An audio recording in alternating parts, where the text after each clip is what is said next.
O repórter setorial já está de volta e com uma notícia preocupante. Pesquisas revelam que apenas uma picada do Aedes aegypti é capaz de transmitir simultaneamente uma contaminação com 3 vírus: dengue, zika e chikungunya.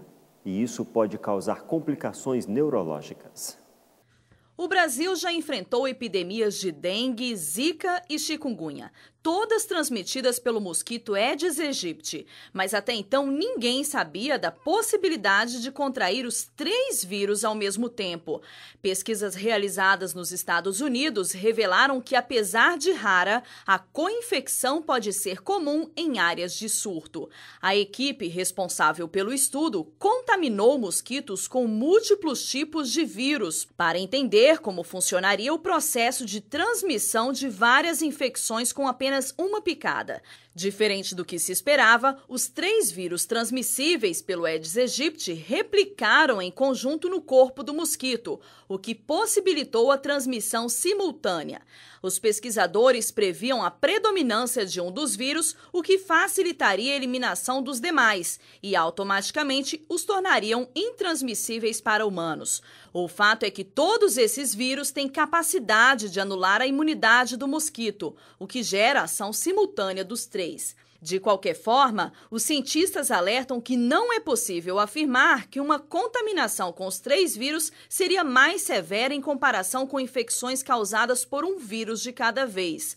Em contrapartida, outros estudos revelam que co-infecções podem causar complicações neurológicas. Minha gente, descartar irregularmente materiais de construção é crime e causa diversos prejuízos ao meio ambiente. Para evitar esse problema, na cidade de Lorena foi regularizado um local para descarte. Exatamente. E quem nos dá maiores informações é Elinilton Portugal, secretário do Meio Ambiente aqui da cidade de Lorena. Olá, secretário. O que a adequação do aterro vai trazer de benefícios para o município? Olá, Gisele. As melhorias a um aterro trazem uma série de tranquilidades, principalmente na própria área ambiental. Nós evitamos, assim, uma contaminação do próprio solo, dos próprios lençóis freáticos. Além do mais, proporciona também uma vida útil a mais ao aterro, proporcionando uma tranquilidade para o Poder Executivo em estar atendendo às leis ambientais. E quais as penalidades para quem não faz o descarte regular de resíduos sólidos? Nós temos hoje na esfera federal, na esfera estadual e na própria municipal como crime ambiental. As pessoas hoje que se utilizam de áreas não adequadas para descarte de qualquer tipo de resíduo está sujeito a várias sanções. Então é muito importante e é um grande problema hoje a nível mundial, o descarte irregular de seus resíduos fora dos locais adequados. Causa realmente problemas ambientais, indiscutivelmente, causa problemas de doença à municipalidade. Então, hoje nós vemos aí o problema da Aedes aegypti, né? E grande parte está no descarte irregular dos seus resíduos. E o que pode ser levado ao aterro? Como é um aterro de inertes e material da construção civil, ele é pertinente a essas qualidades. Uma reforma de imóveis, uma reforma de um pequeno cubículo, qualquer coisa assim, e os materiais chamados RCC, resíduos da construção civil, são permitidos. Claro que junto desses resíduos pode ir a madeira, pode ir o ferro, pode ir latas de solvente, e tudo isso procura se segregar da melhor maneira possível para que isso não entre dentro do aterro. Então, essas melhorias que nós estamos idealizando dentro do aterro visam justamente isso, coibir a entrada de materiais não pertinentes ao aterro de resíduos da construção civil e ou inertes. Vamos à entrevista especial de hoje.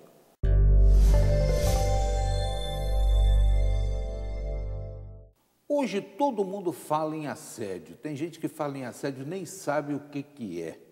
Mas a coisa tomou vulto depois do envolvimento de um casal global aí com um escândalo danado. E hoje nós vamos tirar a limpo essa história de assédio.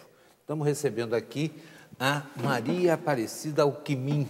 Tudo bem? Graças a Deus. Doutora em democracia, né? E também uma especialização grande nesse aspecto, tem livro publicado, né? E essa coisa tomou vulto agora com essa história dos globais, aí, esse assédio que o ator impôs à figurinista. Está todo mundo falando disso, aí cobram da figurinista que ela tome uma postura, ela já até desistiu, porque a coisa é muito complicada. Vai na delegacia, faz queixa, aí o pessoal debocha. É triste, né? Tudo bem? Sim, tudo bem. Na verdade, nós temos que, nessa situação, diferenciar bem o que é um assédio moral e um assédio sexual. Uhum. No ambiente de trabalho, o assédio moral é muito comum, muito corriqueiro. E o que é o assédio moral, né? Para saber distinguir uma situação de outra. Porque o que a imprensa está veiculando é que ocorreu uma modalidade de assédio sexual. Uhum. Isso já é um crime à luz do Código Penal. Mas não há também um fator psicológico que faz com que uma coisa se confunda com a outra? Porque sim, havia uma superioridade de um ator, sim, com relação a uma figurinista, sim, fazendo uma prática que realmente houve até uma invasão de privacidade e tudo. Mas o fato dele ter o poder de ter o reconhecimento da empresa como uma pessoa que tem mais importância do que a outra, sim, isso não traz um amarrado das duas condições? Sim. O que acontece é que nós temos que diferenciar o assédio moral do assédio sexual. Na hipótese, considerando que o Código Penal define como assédio sexual, houve ali a prática de uma conduta de conteúdo sexual praticada por vamos imaginar, um superior hierárquico ou alguém que esteja numa posição, num cargo superior à vítima.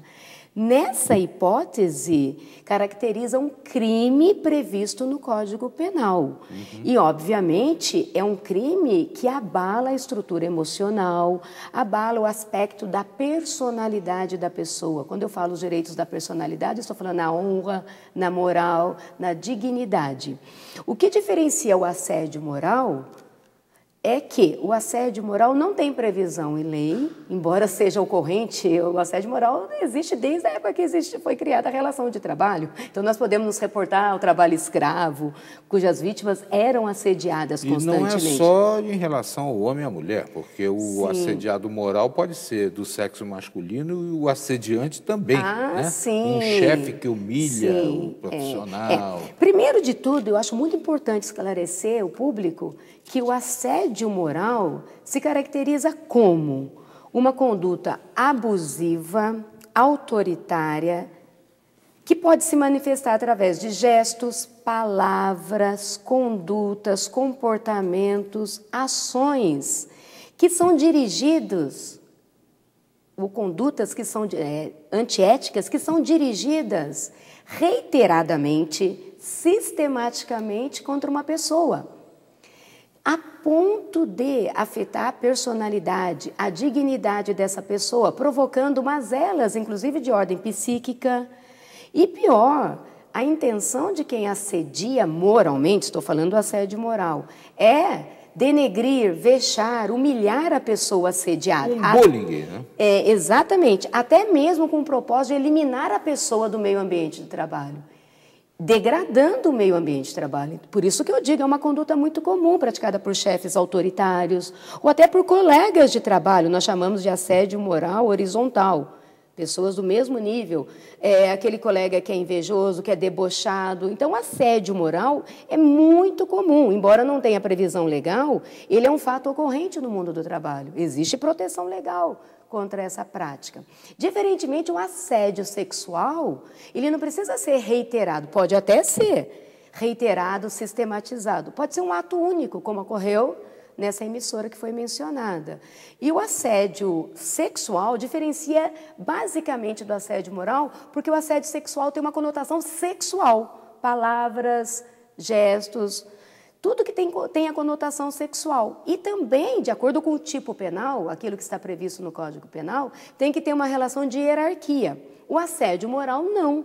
O assédio moral, normalmente, se fala, é praticado pela chefia, mas pode ser praticado por colegas de trabalho. Inclusive, um chefe pode ser vítima do assédio moral.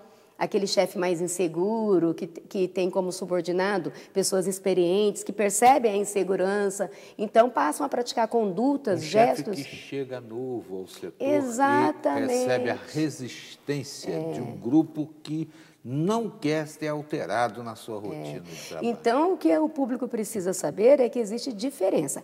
Agora, eu também tenho que pontuar o seguinte: muitas vezes um assédio sexual mal sucedido desencadeia o assédio moral.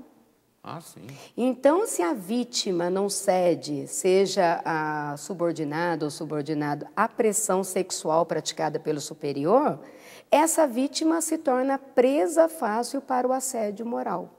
Ou seja, ela passa a ser perseguida, humilhada, vexada, exigida em excesso. São condutas que desencadeiam o assédio moral. Maria Aparecida Alckmin está conversando conosco sobre essa coisa aí que está bem na moda, né? O pessoal está discutindo, debatendo, alguns sem conhecimento algum de causa, outros até com o próprio sofrimento, né? Sim. Agora, é uma coisa difícil, né, da gente provar, porque o pessoal foge, as testemunhas na hora da coisa vão embora.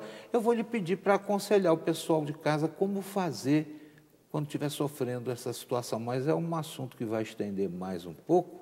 Eu vou lhe pedir para a gente falar daqui a pouquinho, quando voltar a entrevista, tá bom? Já já estaremos de volta falando com Maria Aparecida Alckmin a respeito do assédio moral. Já já.